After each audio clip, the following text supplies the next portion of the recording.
Thanks very much for being in the office the other day. Mr. Bessent, the United States today has more income and wealth inequality than has ever existed in the history of our country. You got three people on top, Mr. Musk, Mr. Bezos, and Mr. Zuckerberg, who are now worth almost $1 trillion. That is more than half of the bottom of our society, some 170 million people. Three people, more wealth than the bottom, 170 million.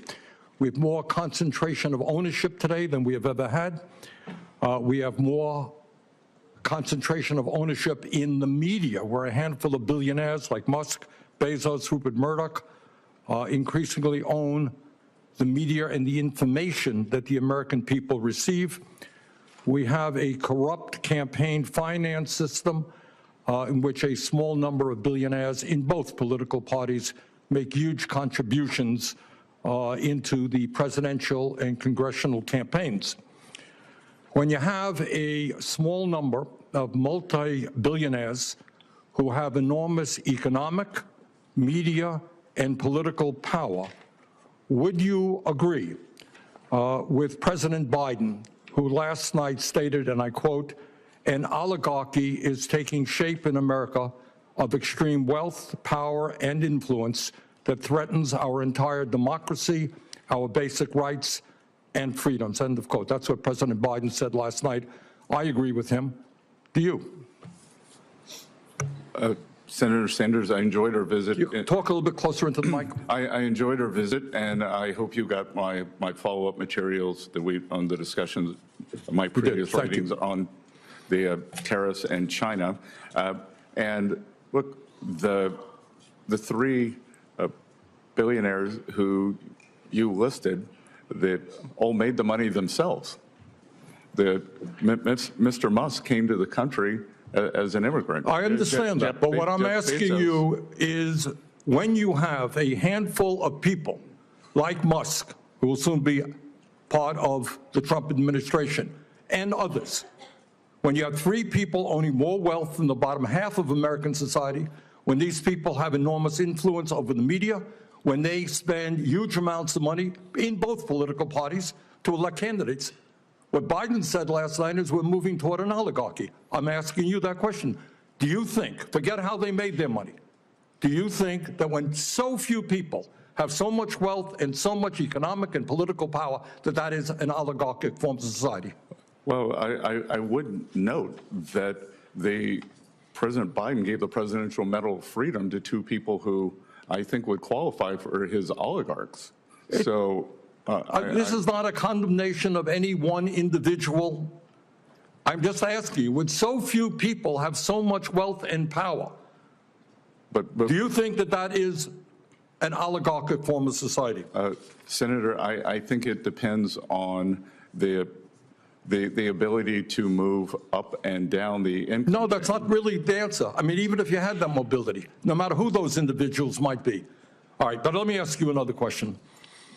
Right now in America, we have over 22 million workers who are making less than $15 an hour, and nearly 40 million people in our country earning less than $17 an hour. Shamefully, the federal minimum wage, despite the efforts of myself and other people here, have not been raised since 2009 and remains an unbelievable $7.25 an hour.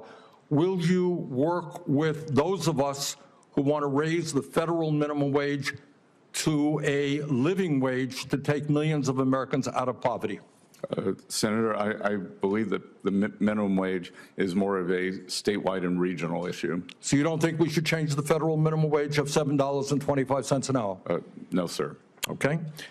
Mr. Bessent, millions of working class Americans who are struggling to keep their heads above water are paying outrageously high interest rates on their credit cards.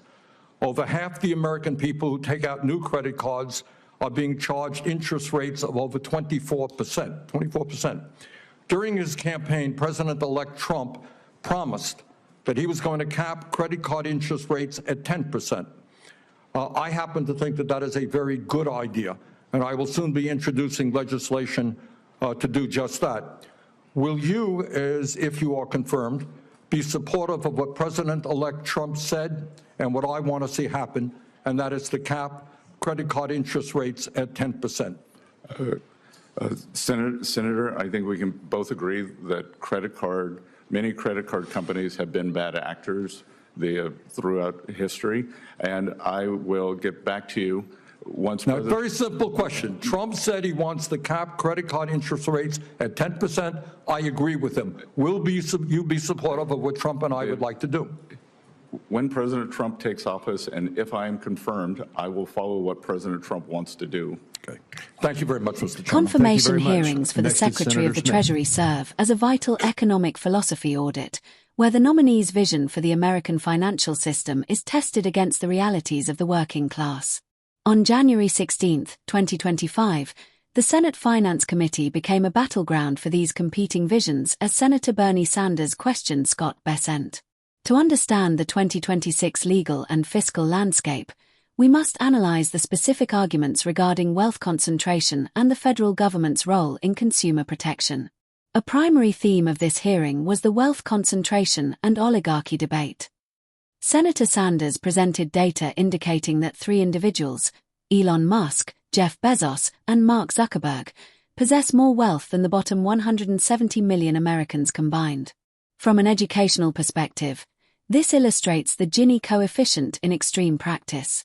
Sanders cited a statement by outgoing President Biden, characterizing this concentration as a forming oligarchy that threatens democratic rights. Bessent's response, focusing on the self-made nature of these individuals and income mobility, highlights the meritocracy versus structuralism divide. In the 2025 to 2026 policy era, the question remains: does extreme wealth concentration inherently distort political and media power, regardless of how that wealth was acquired? The discourse then shifted to federal labor standards and the minimum wage.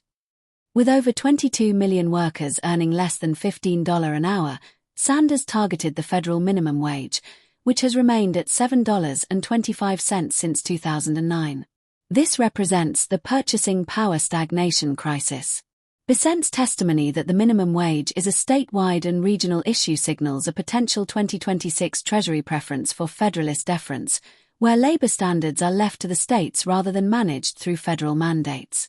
For the viewer, the takeaway is the wage gap between federal law and the actual living wage required in modern urban centers. A particularly significant portion of the hearing involved consumer credit reform.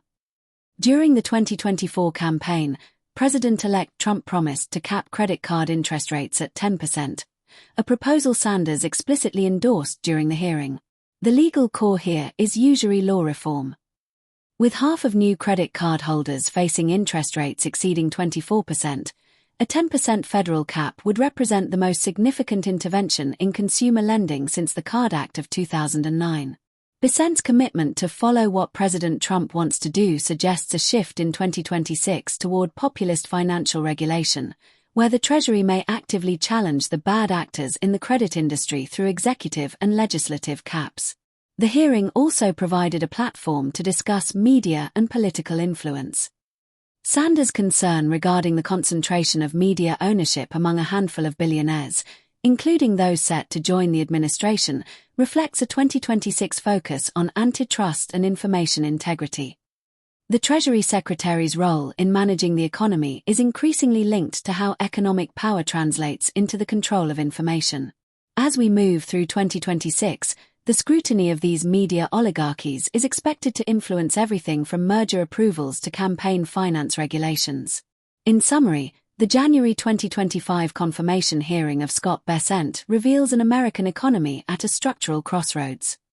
Whether it is debating the federal government's right to cap interest rates or the definition of an oligarchy, every exchange is a lesson in how federal policy is shaped by the tension between market freedom and social equity.